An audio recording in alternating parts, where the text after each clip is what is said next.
Good morning. This is TCR, TroyCommunityRadio.com. I'm Clint Myers on 107.1 WTJN. Time now for the Mayor's Report, and with us, Mayor Michael Beamish.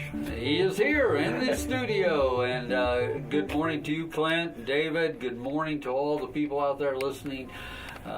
Boy, I'll tell you, Clint, when you think you've seen all the weather, you haven't. Well, we're supposed to be getting the early spring. At least this last batch that Mother Nature sent us pretty much disappeared in started to disappear in a 24-hour period. To have that snow start in the overnight and do what it did in such a short period of time, enough that canceled school and just really threw a wrench in the works. Yeah, then we get rain everywhere. Yeah, and now it's rain. So, oh well.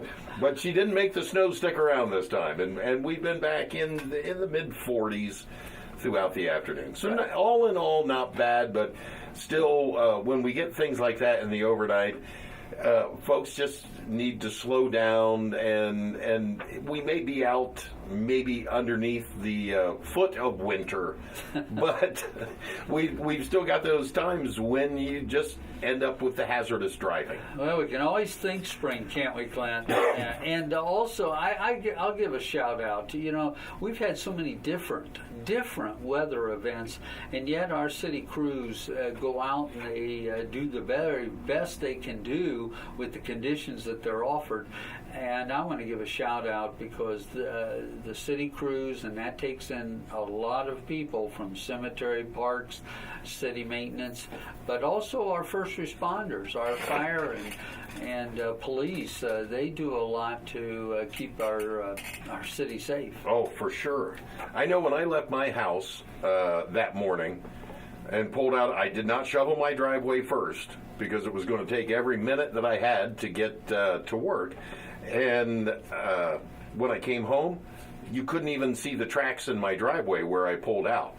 So at 5 o'clock in the morning, we had not even really gotten the brunt of the storm yet. Well, I can tell you, my back tells me I worked hard to shovel. That was a really wet snow. Yeah, it was a heavy snow. And it was a heavy and moving it around. But still, hey, that's what we do in the winter. In this time of year, it's Lori always says it's a mixed bag. And the first thing I tried to do, because the snow fell when it did, is we tried to get the storm sewer cleared. So when it did melt, which was expected and did, the water had a place to go. And I also took your advice, because you always talk about the fire hydrants. Oh, yes. And I really do appreciate that. And so the next thing is we had to, because the snow was pretty heavy, and so we cleared a little path for the fire hydrants. Yeah, it's perfect, and it's easy.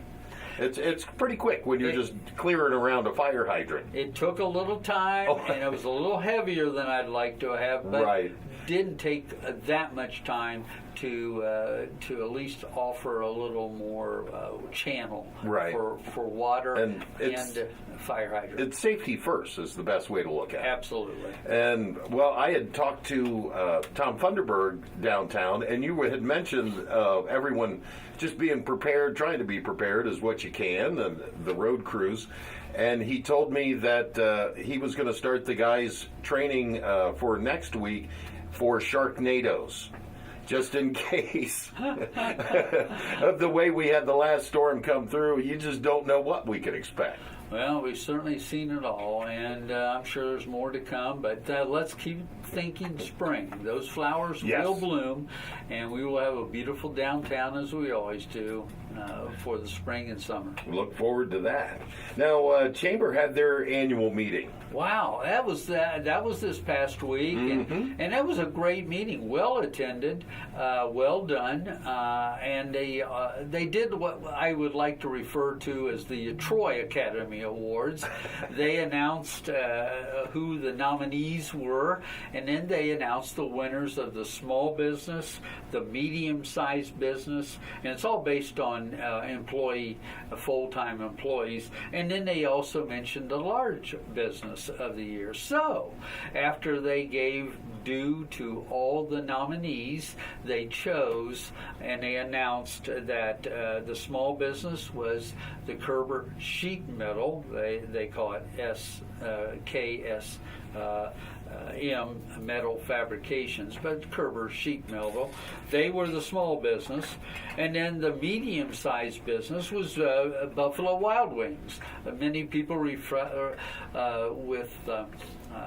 they like to call it B-dubs. Right. And so they were the announced medium-sized winner, and then the large business winner was the American Honda Motor Company that we have had for many years.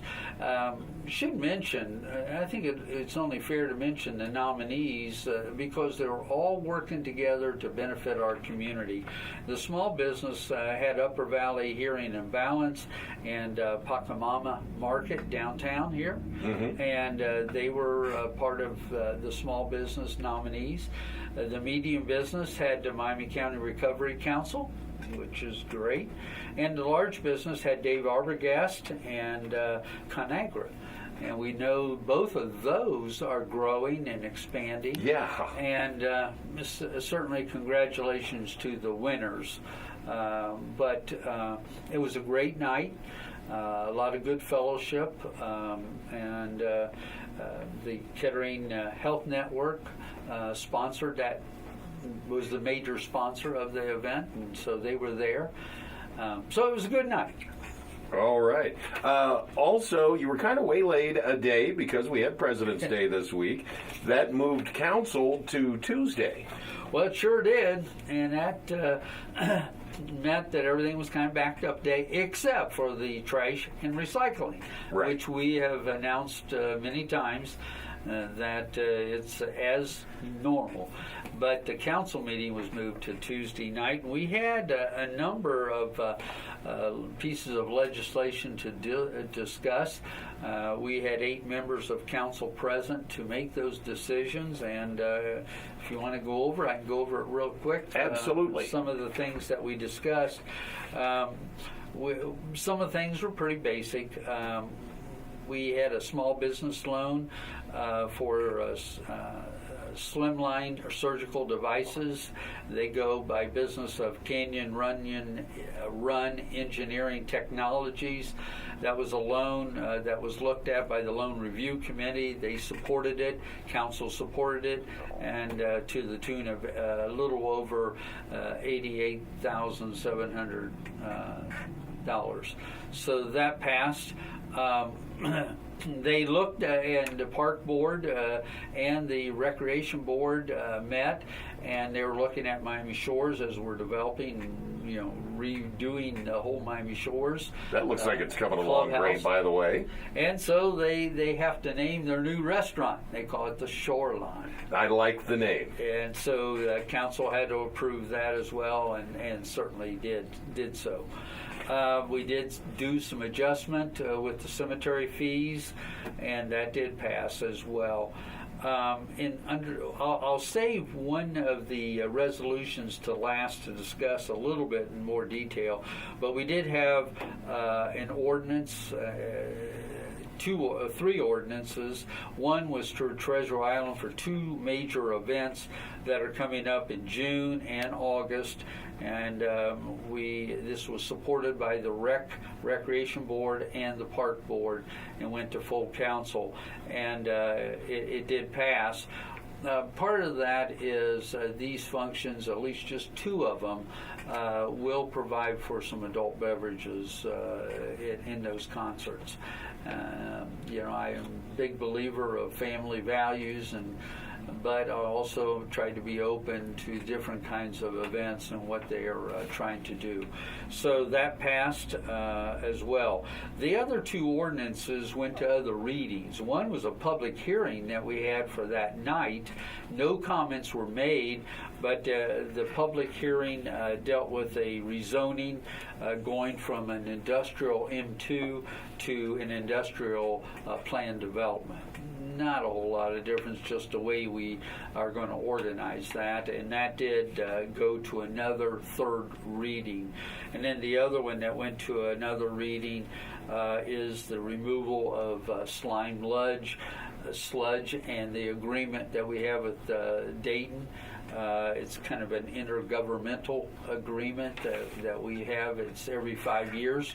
And last time was 2013. And that did move to a second reading to work out all the details. And that was by understanding. Okay. They were going to do that. So the one that I do want to talk just briefly about is one of the resolutions was to authorize an appointee to a board of directors for the Troy Reinvestment Fund. And that didn't pass. It was denied for some reasons. They were looking at taxpayer dollars that may have to go, and you do know that we have revolving loan funds, and we have committees that look at that, and that is through CDBG money that we kind of take out and bring back in. This was a little different.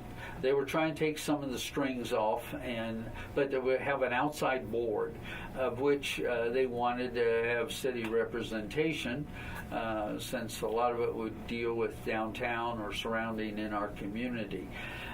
They had some reservations with the board makeup, and that's okay. And the amount of money that might have been, this resolution was only for the appointees, but they had reservations along the way, and they voted to deny that particular resolution. And that just shows good due diligence. They had questions, and rather than move forward, they decided to get answers get the answers and really take a look at it. Yeah, and it makes sense that you want to have a board that is encompassing. If you're trying now, the mission or the intent was to provide economic development efforts or have monies to help support businesses that want to develop. Okay. So the intent is very good. It's how we get there that was a concern, and council denied that. All right. That was council. Well, we did have a personnel committee recommendation for a CRA housing council appointments, and there were two. They were 3-year terms, and council voted on approval of Mark Douglas and Larry Smith. Both names, many people around town know those two names, and they were reappointed to the CRA Housing Council. Gotcha. And also, now last night you took part also in the Taste of Troy Trivia Night. That was a fun event. I'm telling you. I understand there were, I understand because I was part of it.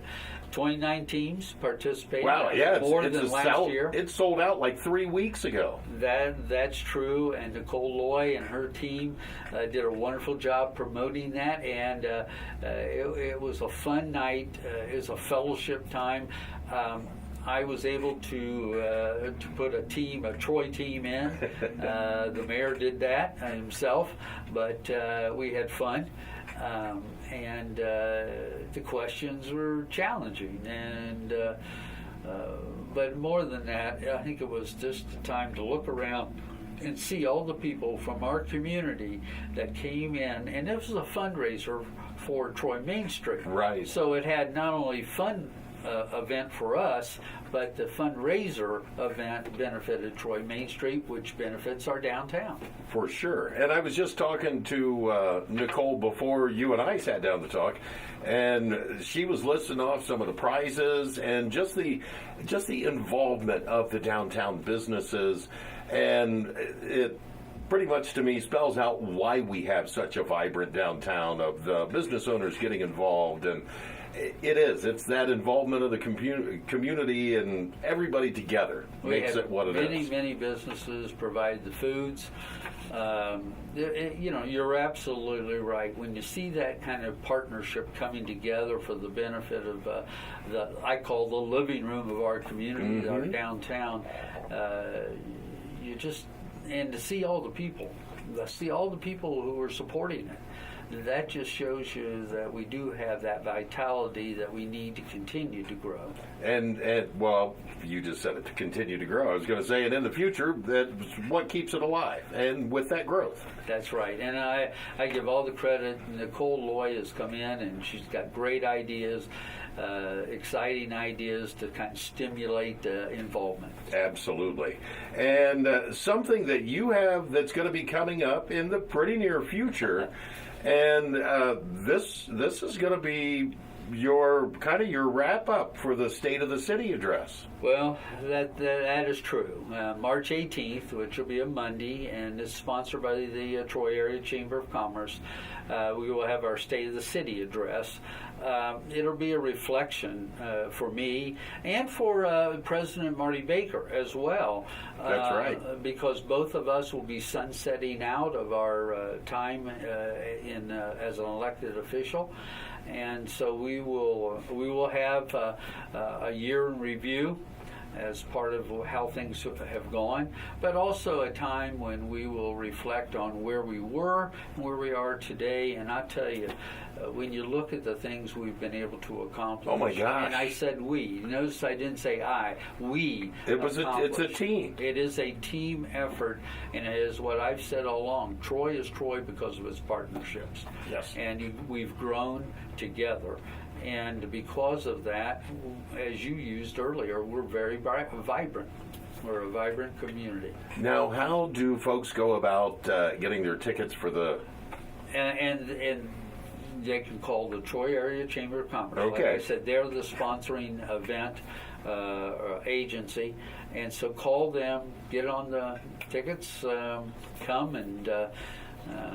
we'll share what we think are pretty positive things that we've accomplished over the many years. Well, I know Lori and I have been talking about it, and we will be there for sure. Thank you. Absolutely. Mayor, anything else you'd like to add in this morning? No, just always, I always close by saying thank you for what you do. You know, Troy Community Radio is a positive station that looks at the bright side of what Troy's all about, and I appreciate that. It's not very hard to look to see it, Mayor. Thank you. This has been the Mayor's Report with Mayor Michael Beamish. I'm Clint Myers on 107.1 WTJM.